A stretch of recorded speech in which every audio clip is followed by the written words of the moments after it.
चल रहा है। तो टेस्ट एनालिसिस जब तक अच्छे से नहीं करेंगे, बहुत सारे लोग सेम ही मिस्टेक जो पहले टेस्ट में करते हो जाके नीट में भी वही सेम मिस्टेक करने वाले। तो जितने लोग भी टेस्ट दे रहे हो, पहली चीज टेस्ट का सॉल्यूशन देखो, टेस्ट का वो देखो, और उसके बाद टेस्ट के एनालिसिस जरूर करो कि भैया अगर मैंने राइट किया है या रॉन्ग किया है। राइट किया है तो क्या मैं अपने 100% राइट पे था क्या मैं 100% राइट पे था क्या, 100% राइट था क्या इस क्वेश्चन को लेके। अगर राइट में बात करें तो तुक्का कितना राइट हुआ मेरा, अगर मेरा तुक्का कितना राइट हुआ, सर मैं एलिमिनेशन, तुक्के में भी अलग अलग तरीके से एलिमिनेशन करके कितना राइट करा, चाहे वो बायो हो, चाहे केमिस्ट्री हो, फिजिक्स हो, जो भी आप कर रहे हो। क्योंकि सच्चाई ये है, आपको अपना पता होना चाहिए कि मैं किस तरह से एग्जाम हॉल में कैसे सोच रहा था, क्या सोच रहा था। अब देख लो, अगर रॉन्ग कर रहे हो तो बेटा कोशिश करना, आप रॉन्ग क्वेश्चंस कर रहे हो तो रॉन्ग क्वेश्चंस में ये देखो कि रॉन्ग क्वेश्चंस कैसे कैसे गलत हो रहे। सर रिवीजन की प्रॉब्लम थी, सर याद नहीं आ रहा, सिली मिस्टेक हो गया, सर कैलकुलेशन मिस्टेक हो गया, या सर हाँ सर कॉन्सेप्ट ही नहीं पढ़ा था, पढ़ा ही नहीं था, सिलेबस प्रॉब्लम थी।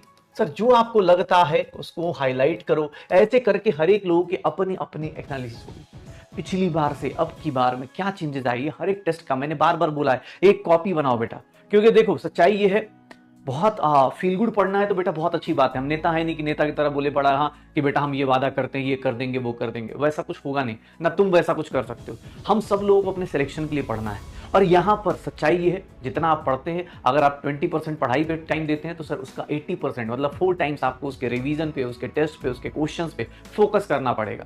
1 बार 2 बार 3 बार 4 बार रिवीजन करना पड़ेगा, तब जाके राइट और रॉन्ग के बीच का डिफरेंस कम होगा, डिफरेंस ज्यादा होगा। ठीक है, राइट क्वेश्चंस और रॉन्ग क्वेश्चंस का डिफरेंस जितना ज्यादा पढ़ाएंगे उतना आपके काम का होगा। ठीक है, तो राइट क्वेश्चंस का भी अपना एनालिसिस कीजिए, रॉन्ग क्वेश्चन का भी एनालिसिस कीजिए। रॉन्ग में बहुत सारे ऑप्शंस हो सकते हैं, ये मैंने 2-4 बताए हैं आपको। मैंने जैसे बहुत सारे लोगों को अभी दिक्कत होती है, सर रिवीजन ही नहीं हो पाता है, डीपीपी में इतने क्वेश्चन है, क्लास में इतने क्वेश्चन है। बेटा पता है ना आपको, डीपीपी में बुक मार्क करने का ऑप्शन है, आपको पता है ये बात? डीपीपी में बुक मार्क करने का ऑप्शन है आपको, आप अच्छे क्वेश्चंस को बुक मार्क कर लीजिए। टेस्ट में बुक मार्क करने का ऑप्शन होता है, आप बुक मार्क करके रख लीजिए। जब आप मतलब स्मार्ट आज के टाइम पे पढ़ाई कर रहे हैं तो आपके ऑप्शन तो बहुत सारे। पहले हम जैसे लोग पेपर कट करके रखते थे या पेपर के क्वेश्चंस को लिख के रखते थे, आपके पास ऑप्शन है ना, फोटो खींच के रख लीजिए। मोबाइल में पता है ना, मोबाइल के अंदर फोटोज का एक फोल्डर बना सकते हैं जिसके अंदर आपके अच्छे क्वेश्चंस होंगे सारे के सारे। तो आप अपनी पढ़ाई को इस तरह से टेक्नोलॉजी का यूज करो। अब नहीं सर टेक्नोलॉजी का यूज कहाँ चल रहा है, सर उसका मैसेज आया कि नहीं आया, हाँ सर अमिताभ बच्चन की मूवी आ रही है कि नहीं, आमिर खान की मूवी कैसा चल रहा है, इसके लिए टेक्नोलॉजी यूज कर रहे हो तो फिर मुबारक हो। नहीं आपका आपका सीधी सी बात है, एक बात बताऊं, मुझे एक बहुत सही लाइन किसी ने, मतलब ऑब्वियसली बहुत बार रिपीट हुई है, बट मुझे एक बहुत अच्छी बात लगी थी। तुम्हें पता है तुम्हारा सिलेक्शन कौन रुक के खड़ा है? तुम्हें पता है तुम्हारा सिलेक्शन किस आदमी के कारण रुका हुआ है? तुम्हें पता है? सच्चाई यही है। तुम्हें पता है सिर्फ और सिर्फ कौन सा इंसान है जिसने तुम्हारा सिलेक्शन रोक के रखा है? वो पता है कौन है? जाओ उसके लिए कुछ नहीं, एक सिंपल सा एक्सपेरिमेंट करना है, मिरर के सामने खड़ा होना, और मिरर के सामने वाला अपोजिट साइड का जो इंसान है ना, वही है तुम्हारा एनिमी, सबसे बड़ा एनिमी वही है। क्योंकि वो खुद पे कंट्रोल नहीं करता, वो खुद से रिवीजन प्लान नहीं करता, वो खुद से चीजों को सही नहीं करता। इसीलिए आप अपने डेवलपमेंट को, आप अपने प्रोग्रेस को खुद ही हैम्पर करते हो। रियलिटी ये है, आप खुद ही डेविएट होते हो। दोस्त का कॉल आया, लग रहा है कि भाई भाड़ा, अभी डॉक्टर बने नहीं हुई, इमरजेंसी कॉल्स नहीं आते तुम्हें, तुम्हारे पास ना फाइनेंशियली इतनी पावर होगी कि भाई किसी की लाइफ जिंदगी बदल दोगे कि हाँ दोस्त को कॉल आया 25,000 50 लाख भेज दिया, नहीं कर सकते तुम। रियलिटी ये, तो तुम इमरजेंसी के लायक हो नहीं, अभी इमरजेंसी लायक बनने की कोशिश कर रहे हो। तो भैया इतना इजीली अवेलेबल मत हो जाओ कि भैया सामने वाला तुम्हारे हर एक, तुम्हारा टाइम टेबल कौन चला रहा है? तुम्हारा दोस्त चला रहा है, तुम्हारा व्हाट्सएप चला रहा है, तुम्हारा मोबाइल चला रहा है, अब फिर बोल रहे सर पता नहीं कैसे निकल जा रहा है टाइम। नहीं सर, आप खुद से झूठ बोल रहे हो।